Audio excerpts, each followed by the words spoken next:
We're live now. Everybody, Chance TV, and I got a superstar with me right now, Ben Milliken. He's in Burbank, California. I have not seen him rioting on the news. I've checked. He seems to be a good guy, so we're going to talk to him now. My man, what's happening where you're at? Oh my gosh, what isn't happening at the moment, you know? Yeah, the whole world's gone insane. It's definitely some crazy times. Definitely some crazy times for sure. Are you okay with the mask and everything? You taking care of yourself and family's good? Yeah, man. I mean, you know, I'm married. We have a 5-year-old. So we've been quarantining. We've been staying home. We've been masking up and just, you know, doing everything that we can just to make sure that we're staying healthy and making sure other people stay healthy. I mean, the thing is, it's like there's so little information about this whole thing. And so we just don't want to take any risks, you know? I understand.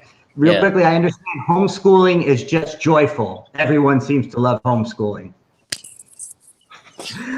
People are jumping off roofs that I know. I'm like, don't jump. She's like, I got a 10-year-old. I tell you something. Teachers need to be paid more money. I have so much respect for teachers. Anybody who is a teacher, you got it. Yeah, I'm seeing commercials about that. All right, let's get back to business while we're here. Okay. So, boxer for 10 years. Obviously, you whip ass if you have to. But you also kind of did acting, and you were in some major films. You did a lot of stuff. Just take us through some of the things. So when I started in Australia. Grew up in Australia. And I started with this film called Newcastle, and it was sorry, my dogs are going nuts inside. I have a zoo. No problem. We kind of do too. Yeah, I did this film called Newcastle. It was Newcastle is this small city, working class city, and a couple of hours outside of Sydney. And it was a film based around, you know, the surf culture in Newcastle. So that was like the first thing that I did. And that film had some success, and it made its world premiere at Tribeca Film Festival. So I came out here. Yeah, it was huge. So I came out here. That was in like 2008. So I came out here in 2008. I was only supposed to stay here for a month, and I never went home. And I was like, I just never went home. So I started. Success will do that to you.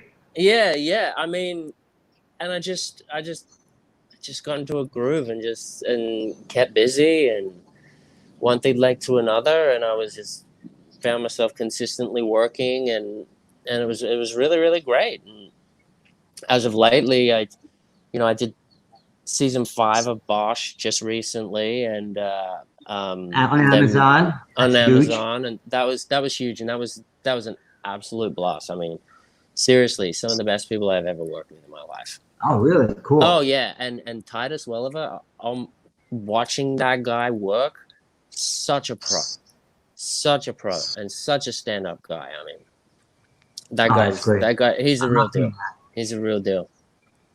Amazon is a major motion picture studio. They're not like some internet thing. They take all the awards every year. That is a studio. Oh, dude, they're doing some real things. Yeah. Yeah. They're terrifying. The old school studios are like, oh shit, Netflix and Amazon, we have a real effing problem here. You know, I mean, they're just taking over. Yeah. They're doing some. I mean, the thing is, they're putting out good content, and they got people like you. And that's the thing that matters. They're putting out good content. Right.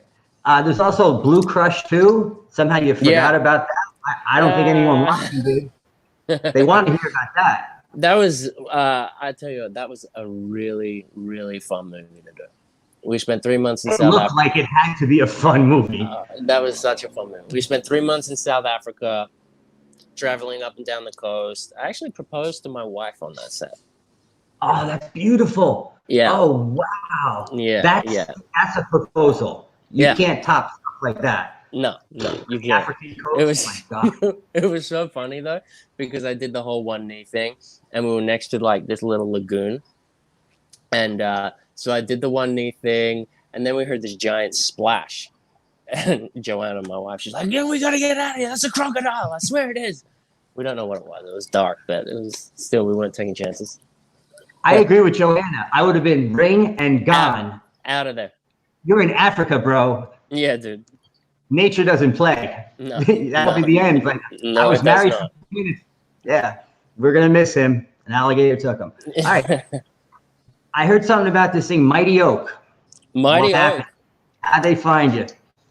So that was such a fast, awesome turn of events. So January of last year, I got a call from my agents saying they want you to put a tape down for this as soon as possible. So okay, I'll do it. Put a tape down. The next day, it was like, all right, when can you? We need you in San Diego in like a week. You're going down there, and we're shooting this movie. I was They saw the stoked. tape and that was it. That was it. Yeah, and I was That's actually absolutely stoked because it was a comedic character, and recently I've been really wanting to play a comedic character because I mostly do drama, and like the serious guys. Like I just come off of Bosch and I was playing a bad guy, so it was cool. Right, very well though. I checked that out. You turned into a bad dude. Yeah. Does Joanna say like, don't ever bring that home because I'll knock you in the head? No, of course not. Because she sees me and she's like, she knows me too well to even be. She knows me really well. Yeah, she knows me. You're the surfer dude. You're the awesome surfer guy from The Proposal. Yeah, exactly. So So they saw the tape, get him down here. Tape, went down there and just had an absolute blast. I'm playing the quirky, funny English drummer in the band, and it was amazing, really amazing. I tried to find. I tried to find. Obviously, you are a drummer then, because you can't pick that up. You did a 2-week shoot. Did they know you were a drummer, or that must have added to it? I can. No, not really, but I can hold a beat, and Okay. I can make it look convincing. I'm a guitarist, actually. I play guitar. Okay. So, so you and Tommy must have been. That kid is ridiculous. I interviewed him. My gosh, the kid shreds. Are you kidding me? He shreds on acoustic with no distortion. I was like, oh, this is ridiculous. He shreds. Yeah, and writes music. Like he writes stuff and then sings, and then I'm like, this is. He's one of those people that does too much, and you get jealous. You're like, dude, that's too much. Enough. Yeah. Big things for that kid. Honestly, big things for that kid. And you know what? He's a good kid as well. He's just a really good kid. Yeah, you can tell he's quality. So when you're playing your role and you're finally like the quirky, funny drummer who's nailing it and stuff, was it something like you said you wanted that? Did it really feel good? Like, hey, check me out, man. I experienced this like different kind of freedom, like this time to be able to just seriously just go and play, and that was quite new for me, and I had such a ball. I understand the freedom. That sounds like the perfect word. Yeah, it was this new kind of freedom that I hadn't had really before, to that extent, just to be ridiculous. That's my dream too. That's my dream too. Yeah, so it was awesome. What about the everyone talked about 2 weeks, fun, but really a lot to get done. I mean, a feature film, national release, and we're going to do this in 2 weeks. Yeah. It takes me 2 weeks just to figure out painting a room and where I'm going to get the tape from around the windows. You guys put out a film. That's crazy. Yeah. I mean, that's a real testament to the crew, to Sean, our director, to McNamara, the cast. right? Yeah, Sean McNamara. I mean, the guy's a pro. And to the rest of the crew, to the cast, everybody showing up prepared. It was a real team effort. You know, everyone showed up ready to go, to do their job and to have fun at the same time. Yeah. And that's what I'm getting from people. Yeah. That they were like, I jumped into the script. I knew every single thing I was supposed to do, and I really wanted to do it. It wasn't, okay, here, we're going to pay you. Go be this, method act. Great job. It was, Exactly. I'm looking forward to doing this. Exactly. And that's a testament, too, to Matt Allen and his script. I mean, I read the script, and I was like, I know exactly what to do when I show up. The writing was fantastic, and it was just, you know, it's hard to call it work, really. It's not a factory, my friend. Yeah, you know. So, but it was good. That's awesome. That is awesome. Did you keep the drumsticks, like for a memory? No. You got to steal something from the set. Come on, man. I've been on set. I tell you, there were a couple things that I think I might pull back to try and get a hold of. I mean, some of my shirts that I was wearing were. You want to see some loud shirts? I had some loud shirts, so I might get a couple of those. I'm looking forward to it. Well, Robert Downey Jr. stole the big A from Avengers, and they're really tight. They don't let anything off the set, but you got to get those shirts. You got to get those shirts. Mm-hmm. It's not quite an Avengers A, but you know, to me it might be. You'll get there, man. You'll get there. You'll have some kind of letter on your chest. It's no matter what. It's a matter of time. The second person to talk to me about that today. Absolutely. It fits. It fits. It's not a compliment like, hey, you're a great guy or whatever. You fit that. Your parents did a great job. The genetics, you work out, you got the talent. Well, thank you, sir. You know, it makes sense. I appreciate it. You got it, bro. I heard Janel was causing trouble with a spider on the set or something. Somebody was getting a fake spider on their head. Oh, I know Tommy had the spider. There was a lot of little tricks going on in that set. I don't recall the spider one though. They didn't get you with the spider. They were putting a fake spider on Tommy, and he was freaking out. Oh yes. Tommy got freaked. They didn't get me with the spider though. Because you might have a natural reaction and one to somebody. I would never do anything like that. But yeah. I do hate spiders though. I do hate spiders though. They terrify me. And in Australia, we have spiders that are no joke. You have everything in Australia. Yeah. I see videos that my friends send me. They're like, "Oh, I pulled the snake off my roof." I'm like, "You pulled the snake?" They're like, "No problem." Yeah. Kidding me? I would have moved. So I used to live in this house, but I used to live like, it was maybe a 3-second walk to the beach where I grew up. And my bedroom was the bottom story, kind of like the like basement sort of thing, but it was at ground level. And the gap to our doors were about like, they were quite high, so they used to let breeze in and all that sort of stuff. Anyway, I was walking down the stairs into my room one day, and I was barefoot, and I stepped, and I kept walking. Hang on a second. I don't have like any kind of extension cord or anything like that across my bedroom floor. And I turn around, and there's a brown snake like along my bedroom floor. And I must have stepped on it like the back of the neck or something like that, because it didn't whip around and bite me. But it was along my bedroom floor and just going. For people who don't know, that's one of the most dangerous snakes in the whole world. Oh, you're just dead. Just go to a tree, get in bed, you're dead. Oh, yeah, it'll kill you. Wow.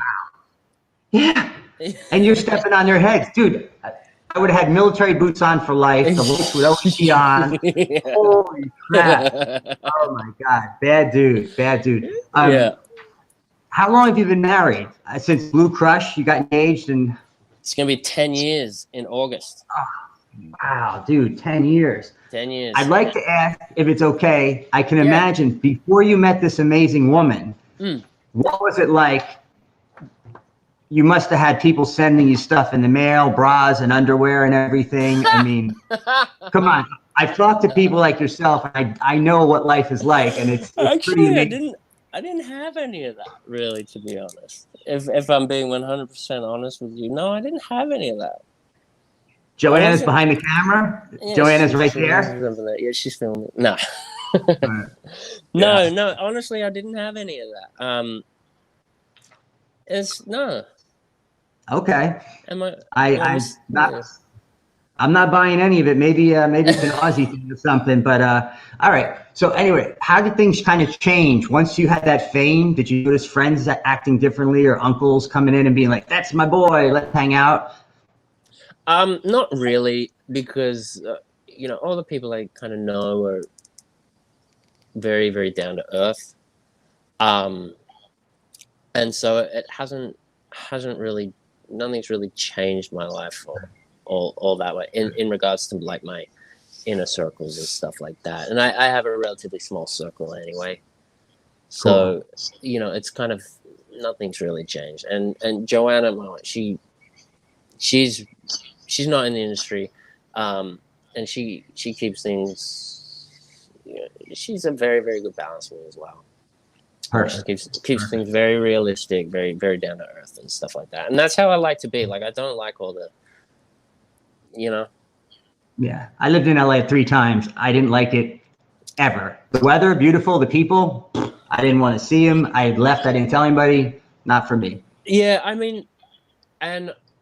do like it here. I do love it here.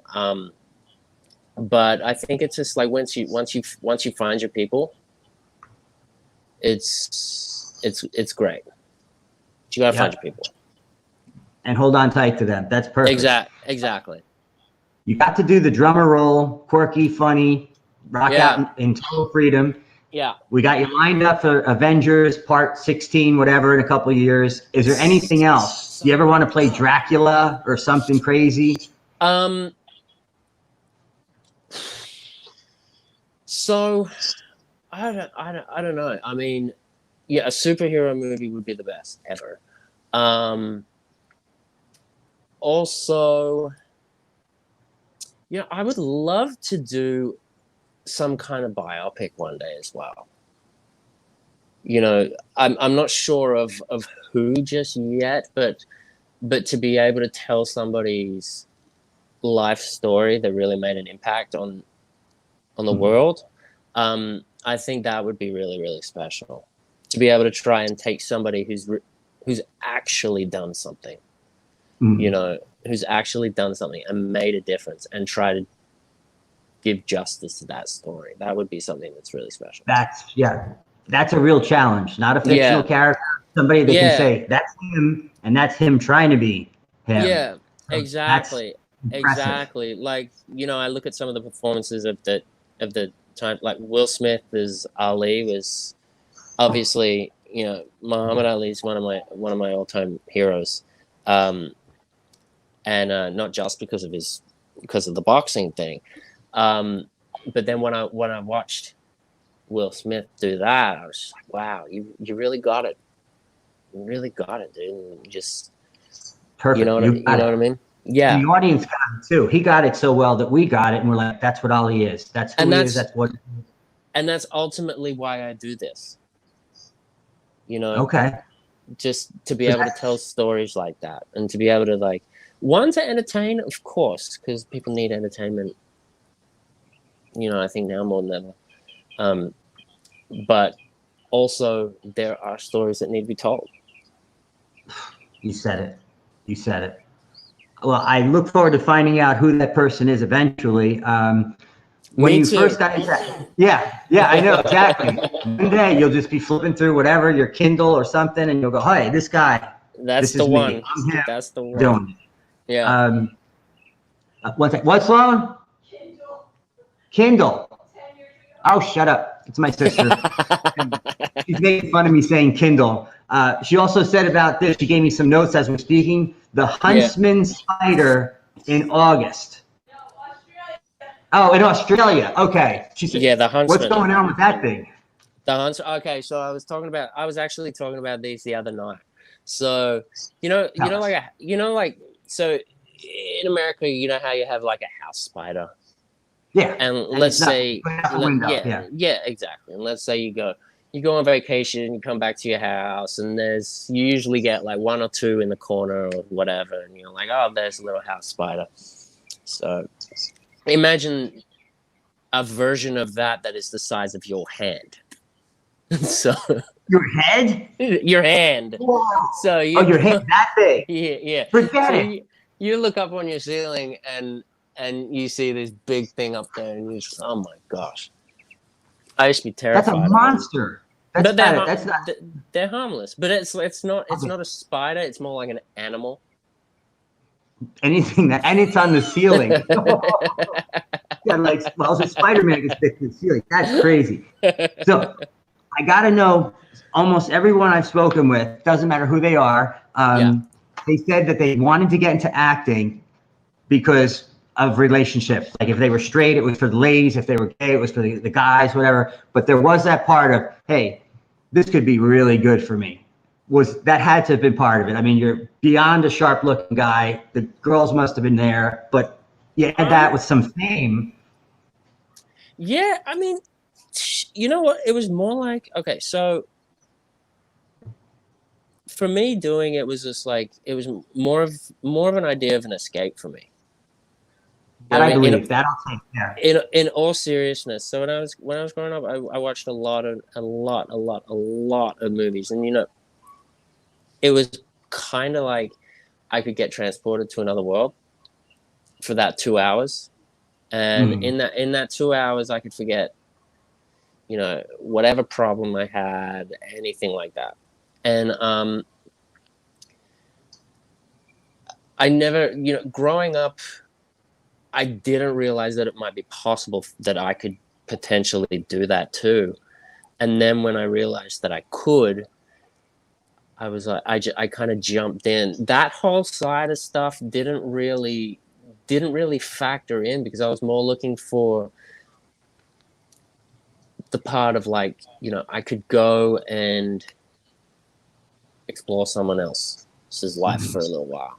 Not to make it boring or anything like that, but that factor and the fame factor and all of that sort of stuff didn't really come into it for me, because it was more based off, it could be an escape. I'll believe that, because I have heard that, and I hear a thing, kind of a theme of freedom talking with you. And the escape freedom. Yeah, and it was like this kind of freedom that, whereas, whatever kind of limitations were in real life, in this other world that is, first a script and then a film and then an edited film, you can be anything. You can do anything, and you can achieve anything. And, that's what drew me to it.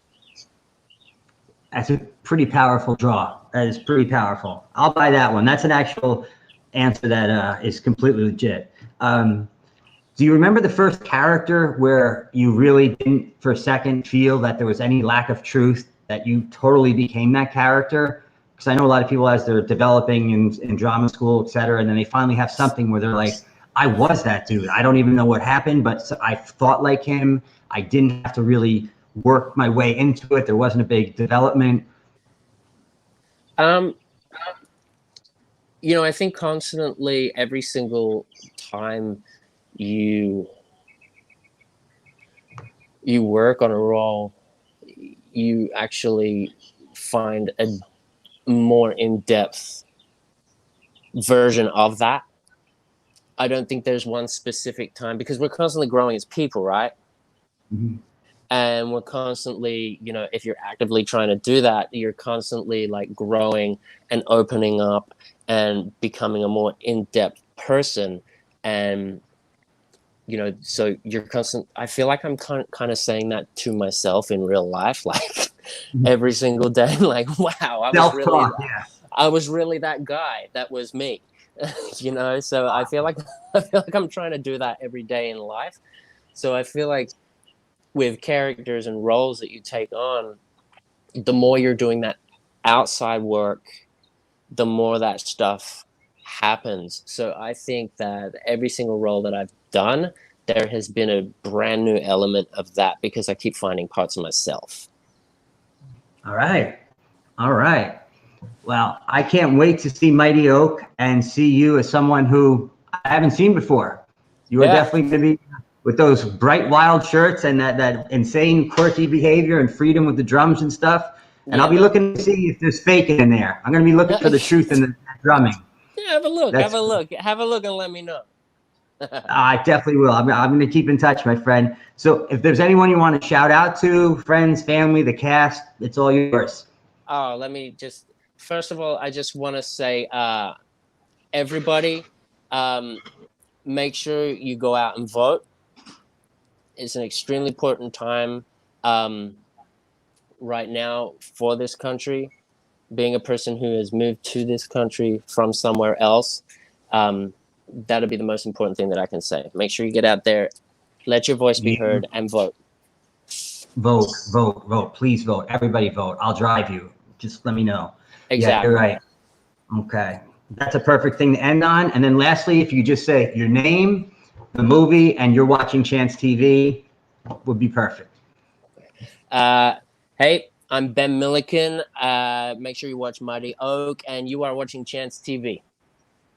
Thank you, my friend. Surf's up. Go hang 10. Thank you so much for everything. I'll make sure you get this when it's all put together with the feature. And you hang up on me first, because I would never hang up on you. Alrighty. Thanks, brother. It's been a pleasure. Take care.